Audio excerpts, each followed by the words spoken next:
अस्सलाम वालेकुम बच्चों। आज हम जमात सोम के उर्दू क़वाइद का उन्वान वाहिद जमा पढ़ेंगे। बच्चों, आप पिछली जमात में वाहिद जमा पढ़ चुके हैं, लेकिन आज हम वाहिद को जमा में और जमा को वाहिद में किस तरह तब्दील करते हैं, आज हम उसका तरीक़ाकार पढ़ेंगे। वाहिद एक के लिए इस्तेमाल होता है और जमा बहुत सारी चीज़ों के लिए। इसम एक ही हो तो उसे वाहिद कहते हैं, जैसे घोड़ा, तोता, कुर्सी। यानी ये घोड़ा एक है, तोता भी एक है और कुर्सी, यानी एक चीज़ के लिए हम वाहिद इस्तेमाल करते हैं। अब आगे बढ़ते हैं। इसम एक से ज़्यादा हो तो उन्हें जमा कहते हैं, यानी बहुत सारी चीज़ें हों तो हम जमा में इस्तेमाल करते हैं, जैसे घोड़े, तोते, कुर्सियाँ।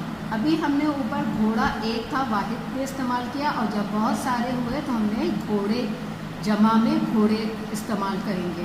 ठीक है, अब इसको वाहिद से जमा बनाने के चंद तरीक़े पढ़ते हैं। वाहिद से जमा बनाने के चंद तरीक़े होते हैं। अगर वाहिद इस्म के आखिर में, यानी वाहिद हो, कोई भी इस्म हो, उसके आखिर में अलिफ हो तो उसकी जगह हम क्या लगा देते हैं, बड़ी ये लगा देते हैं। तो जैसे है अंडा में हम अलिफ हटा देंगे और बड़ी ये लगा देंगे तो बच्चों क्या बन जाएगा, अंडे। अंडा से क्या होगा, अंडा वाहिद है, और जब बहुत सारे अंडे होंगे तो हम क्या कहेंगे, अंडे। यानी अलिफ हटा के हमने बड़ी ये लगाया तो जमा में अंडे बन गया। अब बेटा है, बेटा में हम ये अलिफ हटाएंगे और इसकी जगह ये इस्तेमाल करेंगे तो क्या बन जाएगा, बेटा से बेटे। अब बूढ़ा है, बूढ़े में भी हमने अलिफ को हटा दिया और इसकी जगह हमने बड़ी ये, देखिए यहाँ पे बड़ी ये बना हुआ है तो हम क्या इस्तेमाल किया, इसमें बड़ी ये इस्तेमाल किया तो बूढ़ा से क्या बन गया, बूढ़े। अब आगे बढ़ते हैं बच्चों। बाज़ इस्मों के आखिर में, यानी जो बाज़ इस्म होते हैं उनके आखिर में ये नून बढ़ा देने से, यानी ये और नून खुलने का इस्तेमाल करते हैं तो उनकी जमा बन जाती है।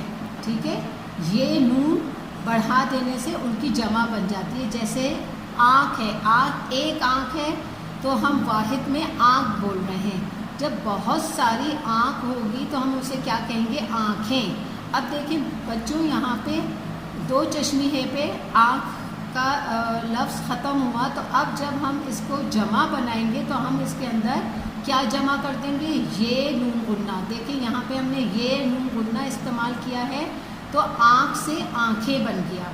ठीक है, वाहिद आँख था और जमा क्या हुआ, आँखें। अब इसी तरह बात है, बात में ते पे ख़त्म हुआ है वाहिद में, तो हम इसके आगे ये नून गुन्ना, देखिए यहाँ पे हमने ये नून गुन्ना लगाया है तो बात से बातें बन गया। अब इसी तरह बहार है, हमने ये नून गुन्ने का इस्तेमाल किया, यहाँ पे ये नून गुन्ने का इस्तेमाल किया तो बहार से बहारें बन गया।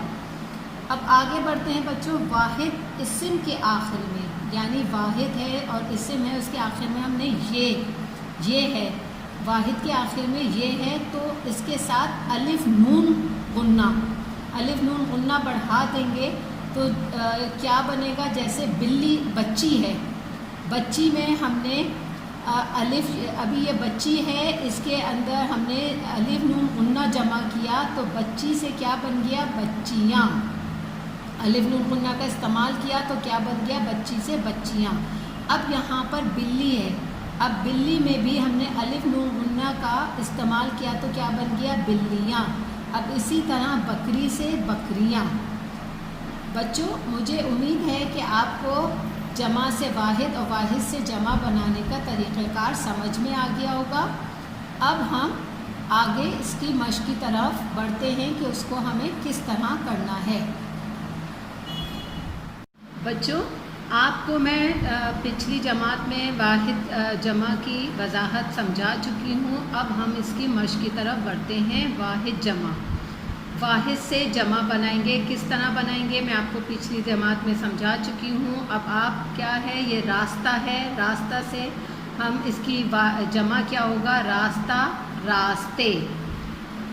कुर्सी, میں نے آپ کو سمجھایا تھا چھوٹی یہ ہے تو ہم اس کے اندر کیا جمع کر دیں گے، الف نون غنہ، تو کیا بن جائے گا، کرسیاں، ٹھیک ہے، قیمت، قیمتیں، ٹھیک ہے۔ اب آپ اسی طرح تمام الفاظ یعنی یہ ہیں نماز، کھڑکی، موج، لکیر، میز، رات، بھوکے، اب آپ ان کی جمع خود بنائیں گے، ٹھیک ہے بچوں۔ اب ہم اگلی مشق کی طرف بڑھتے ہیں، یعنی ہم جمع سے واحد بنائیں گے، جمع کے ساتھ واحد لکھیں گے، یعنی اب یہ جمع ہیں، بہت ساری ٹوپیاں ہیں، تو جمع ہے ٹوپیاں، اب ہم اس کی واحد کیا بنائیں گے، ٹوپی، کیا بنائیں گے، ٹوپی۔ اب یہاں پر ہے دوائیں، دوائیں سے دوا، ٹھیک ہے، پیشے، پیشہ۔ اب اسی طرح باقی الفاظ میں آپ کو پڑھ دیتی ہوں، آپ اس کی واحد بنائیں گی، فوجیں، پردے، لڑکیاں، دکانیں، کاپیاں، چادریں، بیٹیاں، ٹھیک ہے بچوں۔